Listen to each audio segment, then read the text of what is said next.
Welcome back to the deep dive. It's funny how sometimes the biggest lessons about really complex systems come from the smallest places. Oh, absolutely. Today we're going into one of those, a fascinating look into a micro ecosystem, all through the notes of a really dedicated fish keeper named Aang. That's right. We have this fantastic primary source. It's a journal entry, Notes on Fishkeeping, Part 67, Updates on the Gouramis, dated November 16th, 2024. And it's so much more than just a log about fish. Right. It's a look at the wins, the failures, and these really surprising twists that happen when you try to build something that's meant to sustain itself. Okay, so let's set the scene for everyone. What exactly are we looking at here? We're looking at what Aang calls a long-awaited Gourami pond. And the quotes around ponds are important. It's a custom outdoor setup. And this wasn't a weekend project. No, not at all. This was months in the making, and it's now home to more than 10 Gouramis. The level of effort here is, it's pretty high from the get-go. And the initial signs were good, right? It seemed like all that work was paying off. Very good. The first big win was behavioral. You see, when you move fish to a new home, their feeding is the big tell. It shows you how stressed they are. Okay. Aang notes that at first, the Gouramis were super elusive. They'd hide, they wouldn't come out. Just classic stress behavior. Playing it safe. Exactly. But now, they're routinely spotted eating out in the open. And that change, that shift from hiding to feeding confidently, that's everything. That's the confirmation. It's Aang's proof that, okay, they've settled in, they've adapted. It's a huge milestone. It's like seeing a shy kid finally join the game at recess. You know they're comfortable. Yes, precisely. But just getting them comfortable wasn't the entire mission, was it? Aang had a bigger sort of philosophical goal with this whole design. They absolutely did. This is where it gets really interesting from a systems perspective. The goal is to sustain the fish, yes, but to do it with what Aang specifically calls infrequent care. Infrequent care. I like that. It's a nice way of saying you want to build something that can handle a little neglect. I mean, that's the holy grail of system design, isn't it? Building something so resilient, so self-correcting, that you don't have to constantly tinker with it.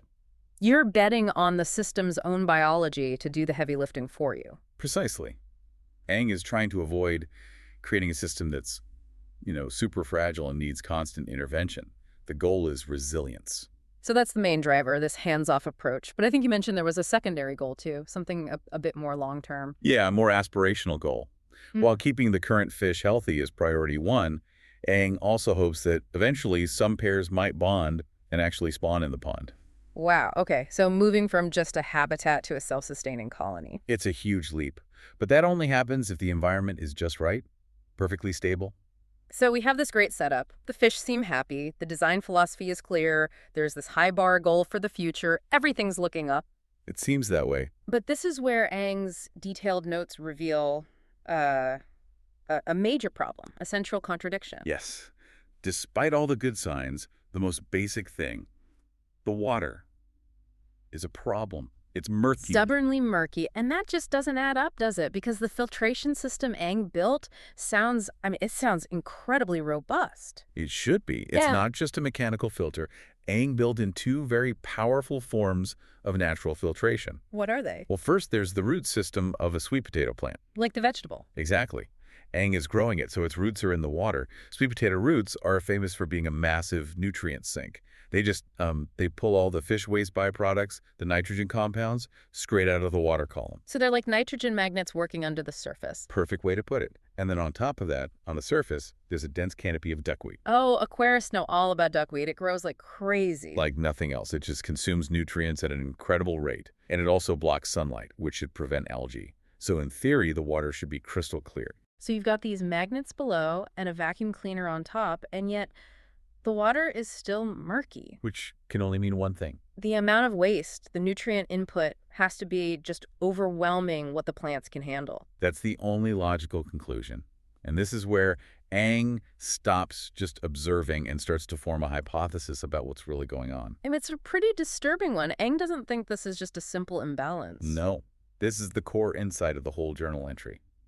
Aang suspects a biological incident, a mortality event.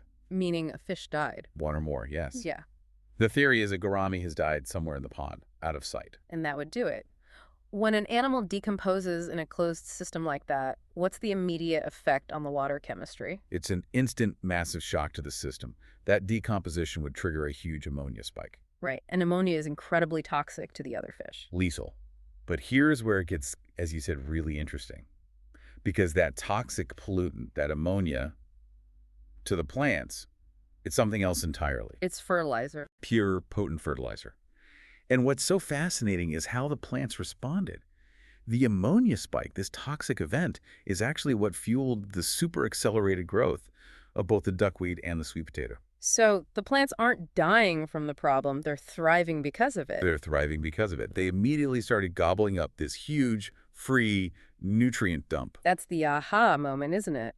The thing that looks like the best sign of health, this vigorous, explosive plant growth, is actually a symptom of a trauma. It's a perfect, if tragic, example of a lagging indicator. The plant's health is signaling an event that's already happened. Their success is a direct measure of the system's failure. It's like seeing a company's profits suddenly spike, but only because they fired a third of their workforce. The number looks good, but it's a symptom of decay, not health. That's a brilliant analogy. The growth is a reaction, not a sign of fundamental strength. Ang's plants are basically acting as an emergency response team. A fire brigade. Yes. They're working overtime to put out this chemical fire. And the fact that they're growing so fast just tells you how big that fire really was. The plants are signaling the crisis far more clearly than the murky water is. So Ang has this diagnosis. A fish has likely died, there was an ammonia surge, and the plants are now in overdrive trying to manage it. What's the plan? What's the next step? Well, Ang knows that the plants are just a buffer. They're a temporary solution. Right, they don't fix the source of the problem. Exactly. So the plan is to intervene. The notes say a thorough cleanup of the pod is planned for the coming weeks. So moving from that passive, infrequent care model back to very active management. For now, yes. It's about restoring balance. Ang is trusting the plants to handle the immediate toxic threat, which buys some time. But a full reset is necessary. That means finding and removing the source, cleaning out any debris, and getting the water parameters back to a stable baseline. It's a really deep lesson in reading the signs of a system correctly. So as we wrap this up, what's the one big takeaway you think listeners should get from Ang's experience? I think the key lesson is to always look past the most obvious signal. In any system, Ang's pond, your work project, anything, a sign of aggressive growth can sometimes be a symptom of a really dangerous underlying problem. Don't just celebrate the surge. Don't celebrate the surge without understanding its cause. It could be a sign of health, or it could be a sign that one part of the system is cannibalizing another to survive. That is powerful. And it all comes back to the chemistry here. The plants, the sweet potato, and the duckweed, they are the only things standing between the remaining fish and that toxic ammonia. They are the emergency reel valve. Okay, so let's leave you with a final thought to mull over.